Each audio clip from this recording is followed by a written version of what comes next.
महर्षि भरद्वाज जी कहते हैं ये 4 मेरे शिष्य हैं, ये तुमको मार्ग दर्शन कराएंगे, दिखाएंगे।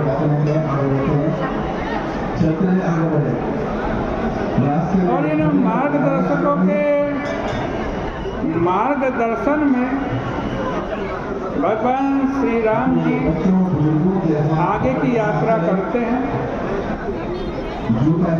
वस्तुतः श्री रामचरितमानस में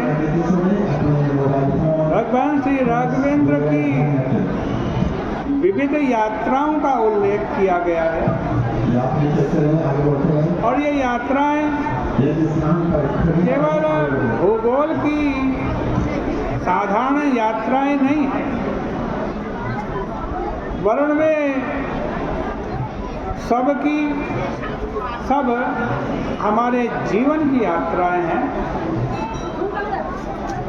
प्रभु ने विविध मार्गों पर चलकर हमारे समक्ष एक आदर्श उपस्थित किया और चुनाव के लिए हमें स्वतंत्रता दी कि हम इन मार्गों से जिस मार्ग का स्वयं को अधिकारी समझे, उस मार्ग पर चलकर अपने जीवन के लक्ष्य को प्राप्त करने की चेष्टा करें। भगवान श्री राघवेंद्र की यात्रा का अभिप्राय यह है कि सर्वप्रथम हमारे जीवन में सही लक्ष्य का निर्णय हो, उसके पश्चात लक्ष्य को प्राप्त करने के लिए किस मार्ग का वर्णन करना है यह निर्णय करना होगा। उस मार्ग पर चलने की सही पद्धति तथा उस मार्ग में आने वाली समस्याओं आदि को पार करते हुए यदि हम जीवन पथ में आगे बढ़ें तो उसमें कोई संदेह नहीं कि हम जीवन के लक्ष्य को पा लेंगे। इस संदर्भ में जनकनंदनी श्री सीता जी ने प्रधानमंत्री सुमंत को बड़ी ही सांकेतिक भाषा में एक उत्तर दिया।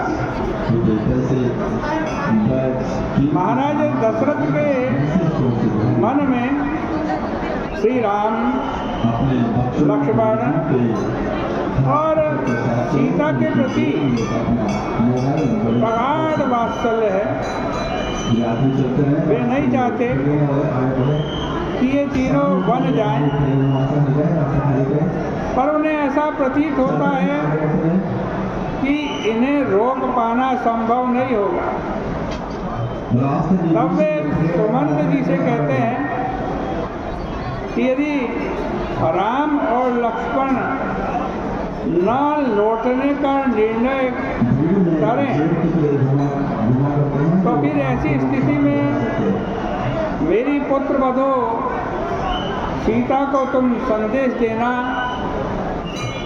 कि वन का मार्ग अत्यंत कठिन है,